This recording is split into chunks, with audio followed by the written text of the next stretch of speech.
लोकतंत्र का महापर्व लोकसभा चुनाव 2024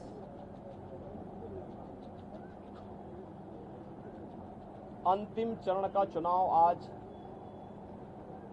देश के 8 राज्यों के 57 सीटों पर हो रहा है,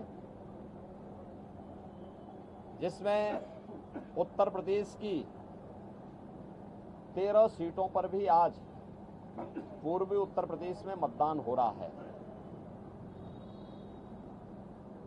पिछले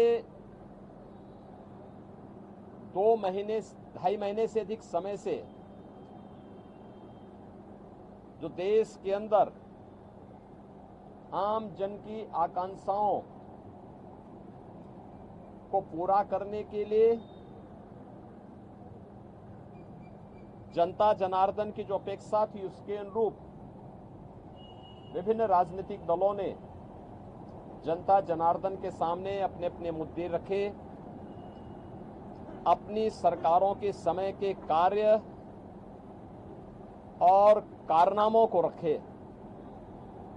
आज अंतिम चरण में 8 राज्यों के 57 सीटों पर मतदान हो रहा है। उत्तर प्रदेश की भी इन 13 सीटों पर जो हमारी पूर्वी उत्तर प्रदेश में महाराजगंज, गोरखपुर, कुशीनगर, देवरिया, सलेमपुर, बलिया, घोसी, गाजीपुर, वाराणसी, चंदौली, मिर्जापुर, रावड़सगंज, ये सभी सीट्स हैं। इन सब पे इलेक्शन प्रारंभ हो चुका है। मौसम की विपरीत परिस्थितियों के बावजूद भी मतदाताओं ने जो उत्साह दिखाया है, मैं सबसे पहले उन सभी मतदाताओं के प्रति हृदय से आभार व्यक्त करता हूं जिन्होंने लोकतंत्र के प्रति अपनी आस्था को व्यक्त करते हुए भीषण गर्मी में, टेम्परेचर इस समय 50 डिग्री के आसपास जा रहा है, जो संभवतः कई वर्षों के बाद और कई दशकों के बाद इस प्रकार की स्थिति हम सबको देखने को मिल रही है। लेकिन इस सब के बावजूद भी जनता का उत्साह कम नहीं है, बल्कि वह और भी मजबूती के साथ देश के अंदर नई सरकार गठन करने के लिए सरकारों के कार्यों का, कुछ सरकारों के कारनामों का अवलोकन करते हुए आज उसका मूल्यांकन कर रही है और उसके अनुसार मतदान भी कर रही है। हमारा मानना है कि देश के अंदर जो समर्थन प्राप्त हो रहा है उसको ध्यान में रखते हुए हम कह सकते हैं कि 4 जून को जब जनता जनार्दन का फैसला आएगा तो देश के अंदर आत्मनिर्भर और विकसित भारत के लिए विरासत भी और विकास भी, गरीबों के प्रति संवेदना भी, युवा पीढ़ी के उज्जवल भविष्य, जिन लोगों ने और जिन पार्टियों ने, जिन सरकारों ने काम किया है उसको पूरा आशीर्वाद प्राप्त हो रहा है और जनता को सुखद अनुभूति होगी, देश को सुखद अनुभूति होगी कि मोदी जी एक बार फिर से प्रचंड बहुमत के साथ सरकार बनाएंगे। उत्तर प्रदेश इसमें अपनी भूमिका का निर्वहन करेगा पूरी मजबूती के साथ। 10 वर्ष में बदलते हुए भारत को 7 वर्ष में डबल इंजन सरकार के द्वारा एक नए उत्तर प्रदेश का दर्शन कराया है, जिसमें सुरक्षा और विरासत के साथ साथ विकास के एक नए युग में उत्तर प्रदेश ने प्रवेश किया है। यह एक सुखद अनुभूति उत्तर प्रदेश वासियों के लिए, यहाँ के युवाओं के लिए, यहाँ के किसानों के लिए, यहाँ की बहनों और माताओं के लिए, बेटियों के लिए, व्यापारियों के लिए, समाज के प्रत्येक तबके के लिए सबका साथ और सबके विकास की भावना के साथ मोदी जी के नेतृत्व में जो कार्य हुआ है, मुझे लगता है कि जनता जनार्दन का वह आशीर्वाद मोदी जी को, भारतीय जनता पार्टी को पूरे देश के अंदर प्राप्त हुआ है, हो रहा है। और आज 7वें चरण में भी पूरे देश के अंदर जो उत्साह देखने को मिल रहा है। अभी प्रातःकाल मौसम बहुत सुहावना है। इस सुहावने मौसम का आनंद लेकर के मैं मतदाताओं से अपील करूंगा कि हमें अब जाति, मत और मजहब से ऊपर उठ करके अपने देश के उज्जवल भविष्य के लिए एक आत्मनिर्भर और विकसित भारत की जिस संकल्पना को मोदी जी ने आजादी के अमृत महोत्सव वर्ष में देशवासियों को दिया है, उसको साकार करने का समय आ गया है, जिससे भारत आज जो देश की सबसे बड़ी, दुनिया की सबसे बड़ी उभरती हुई अर्थव्यवस्था है, यह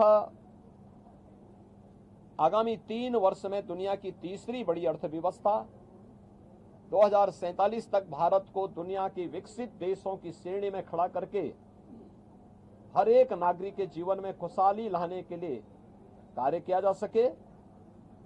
जनता जनार्दन का आशीर्वाद इस दृष्टि आज भारतीय जनता पार्टी को प्राप्त हो रहा है और हमें पूरा विश्वास है कि 4 जून को फिर एक बार मोदी सरकार प्रचंड बहुमत के साथ आकर के आत्मनिर्भर विकसित भारत की संकल्पना को साकार करने का कार्य करेगी। देखिए, प्रधानमंत्री जी ने अपने 2.5-3 महीने के व्यस्त दिनचर्या में से कुछ समय, यद्यपि उनका पूरा जीवन भारत माता के लिए समर्पित है, बिना रुके, बिना डिगे, बिना झुके उन्होंने 10 वर्षों से भारत की सेवा की है और देश के हित को सर्वोपरि मानते हुए दुनिया के अंदर भारत का सम्मान बढ़ाया है। मोदी जी की यह आराधना एक आध्यात्मिक आराधना, राष्ट्र आराधना है। भारत माता के इस चरणों में वह एक आराधना है जो राष्ट्र को समर्पित है, भारत की 140 करोड़ जनता की, जनार्दन की सेवा के लिए, उनके उज्जवल भविष्य के लिए समर्पित है। और ये भारत की परंपरा है। जो लोग भोग में लिप्त हैं, भ्रष्टाचार में लिप्त हैं, अनाचार दुराचार में लिप्त हैं, वे लोग आध्यात्मिक आराधना के महत्व को नहीं समझ सकते। आध्यात्मिक आराधना को समझने के लिए भारत और भारत जैसा मन चाहिए। भारत की सनातन मूल्यों और आदर्शों के प्रति निष्ठा का भाव चाहिए। जिनके मन में भारत के प्रति आस्था का भाव नहीं है, भारत के सनातन मूल्यों और आदर्शों की ध्वजियां उड़ाना जिन्होंने अपने जीवन का उद्देश्य समझ लिया था और जिनके कारनामों से जनता उनको बार बार ठुकराई है, वे लोग मोदी जी के इस ध्यान साधना और इस राष्ट्र आराधना का मखौल भले ही उड़ा सकते हैं, लेकिन जनता जनार्दन अपने नेता के समर्थन में और उनके पूरे कार्यक्रमों के साथ, पूरे समर्पित भाव के साथ जुड़ी हुई है। और जनता जनार्दन का पूरा आशीर्वाद, पूरा स्नेह मोदी जी के साथ में है। और हम विश्वास के साथ कह सकते हैं कि यह मोदी जी की ध्यान साधना का कार्यक्रम भी राष्ट्र आराधना का हिस्सा है और इसका लाभ भी देश को प्राप्त होगा।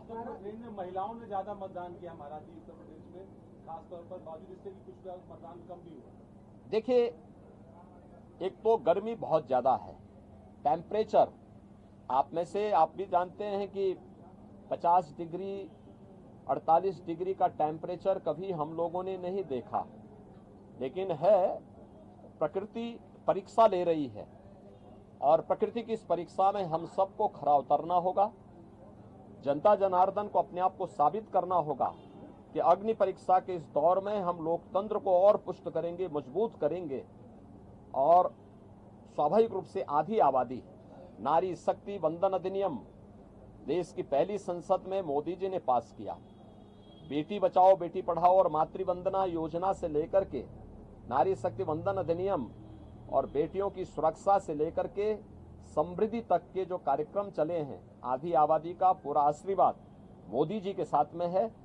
और हम विश्वास के साथ कह सकते हैं कि ये जो मत प्रतिशत आधी आबादी का, महिलाओं का खासतौर पर बढ़ा है, यह 100% मोदी जी के पक्ष में गया है। महाराज जी को कुछ संदेश देंगे? हाँ, मैं युवा मतदाताओं से कहूंगा कि नया भारत जो इंफ्रास्ट्रक्चर से युक्त है, सम्मान प्राप्त कर रहा है, सुरक्षा का एक बेहतर माहौल जिसने दुनिया के अंदर बनाया है, यह उनके उज्जवल भविष्य के लिए है। मोदी जी की इस परिकल्पना में उन्हें आगे आकर के बढ़ चढ़ करके भाग लेना चाहिए, लोकतंत्र को और मजबूत करना चाहिए। जो लोग अपनी हार से पस्त होकर के गुमराह करने का प्रयास कर रहे हैं, मुझे लगता है कि उनके बहकावे में न आए, मतदान करें। उज्जवल भविष्य के लिए, उज्जवल भारत, आत्मनिर्भर भारत में ही हम सब का भविष्य है, युवाओं का, अन्नदाता किसानों का, महिलाओं का, समाज के प्रत्येक व्यक्ति का। और मोदी जी ने तो 4 जातियां देश के अंदर कही। उन्होंने कहा देश के अंदर केवल 4 ही जाति है, उसमें से एक युवा है, एक महिला है, एक गरीब है, एक अन्नदाता है। इन 4 वर्ग को प्रतिनिधित्व करने के लिए मोदी जी ने देश के अंदर जो कार्य किए हैं उसको ध्यान में रखते हुए जनता जनार्दन उनको अपना पूरा आशीर्वाद देगी। धन्यवाद। INDI जो अलायंस है, आज वो एक रिव्यू मीटिंग कर रहा है। रिजल्ट्स आने से पहले आज पूरे दल बैठेंगे और साझा बातचीत करेंगे। ये वे अंतिम बार बैठेंगे, क्योंकि 4 के बाद ये जितने दल हैं उतने उसमें फाड़ होने वाले हैं। दोनों एक दूसरे के ऊपर दोषारोपण करेंगे, एक दूसरे को गाली देंगे। अच्छा है उससे पहले एक बार ठंडाई पी लें, जिससे गाली गलौज कम हो। महाराज जी, अखिलेश यादव ने ट्वीट किया है और कहा है कि वोटर जो है सतर्क रहे, धांधली का आरोप लगाया। देखिए, दोषारोपण किसी पे तो करना ही है। जिनको प्रदेश में 80 सीटों पर चुनाव लड़ने के लिए वोट जो है कैंडिडेट नहीं मिले, तो आज किसी पे तो लगाना था। ईवीएम पे ईवीएम पे दोषारोपण करते करते थक चुके हैं। अब वह इस प्रकार का आरोप लगा रहे हैं। अरे यही प्रदेश है, लोकतंत्र का ऐसा माहौल मत उड़ाओ। यही प्रदेश है।